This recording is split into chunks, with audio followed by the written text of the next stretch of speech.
Daddy, what will we? Shush, shush, little birdie. In the last scene, there was only grass behind them, but in one frame, there are trees there. This is the start of the nature trail. Now Daddy Pig is sitting with a backpack, which by the way has no handles. They only appear when he jumps to the ground from the car, but he wasn't wearing a backpack when they were driving. We're here. Hooray! You know, I'm used to them jumping a couple of meters out of the car, or the doors closing on their own.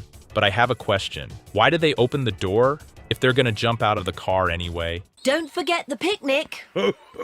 How convenient that the car decided to turn the other way. The map says there should be a sign. This map doesn't tell you anything useful. It's just an indication of 4 notable landmarks. It doesn't say anything about a sign. Still won't see anything. This is ridiculous. I can't see anything. Peppa has found some footprints. Why? Why does it look like the bird has covered its feet in mud? Or even, based on the length of the footprints, in strong brown paint. At the same time, Peppa and her family left no footprints at all. Footprints in the grass should look like dents. George, shh. Shush, shush. Binoculars. How could this happen? Teddy Bear moves to the other side in one frame in front of our eyes. The binoculars may... And those stripes on the edges of the screen appearing on the frame were added not by me, but by the crooked editors of this episode.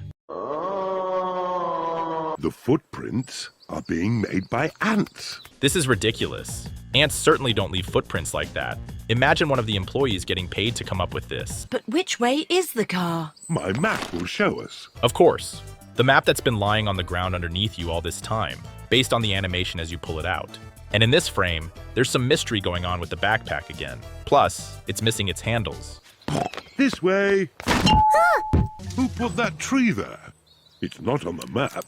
He reacts as if there are only 15 trees in the forest, because that's how many are marked on the map. We're lost, aren't we? Why is the sky in the forest brown?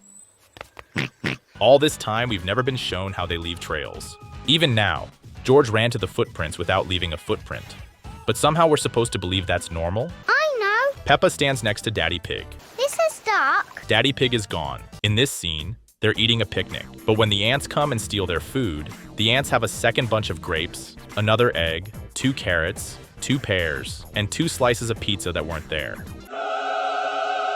What do you do at your office all day? Lots of fun things. Daddy Pig, work. This is the building. This is the building.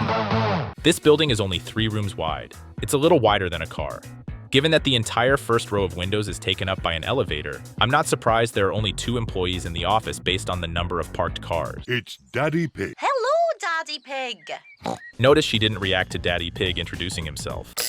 Yes? Hello. It's Me. Hello, me. Come in. But as soon as someone unknown spoke, she immediately called the elevator. They obviously have a big security problem. We have to go up in the lift. Wait a minute. They have an elevator instead of a front door? Nobody does that because it's ridiculous. What if the elevator breaks down or there's a fire? I wish Hasbro would do an episode like that. Ooh. Not only do they have problems with fire safety, the elevator is trivially missing a wall, making them visible through the window. The lift is taking Peppa, George... Note the height of the elevator car. Wow. I'm as surprised as Peppa, because the elevator would have to break the roof for them to get to the top floor like that. This is Daddy Pig's office. Oh, Mrs. Cat's left-handed, according to the positioning of the mouse. She doesn't use it though. All she does is bang on 2 keys on the keyboard until nothing happens on the screen. Okay, let's first understand how the office works. You see this desk? While the rabbit and the cat are sitting against one wall, this desk is closer to the other wall, which also has 2 windows. But this wall doesn't actually have windows. Oh no, there are. But for some reason the tables have moved to this wall. But wait, there are no tables next to it. I've brought 2 very special visitors with me today. Peppa and a briefcase. What an honor. There was a cat just to his left. Very important pieces of paper. I take a rubber stamp. Why would he take it out of his pocket? I don't think that's the best place to keep a dirty object. Peppa made 3 stamps on a piece of paper, and it was put in the tray, giving her a new one. But when she tapped on the new piece of paper, the stamps on the previous piece of paper showed up too. In this scene, there is a complex compared to the rest of the animated series. Movement of many sheets of paper. Each sheet moves on its own trajectory and realistically lies on the ground. The animators tried their best, and I want to give them respect. I would say, if not this sheet, that flies under another sheet, merging with it.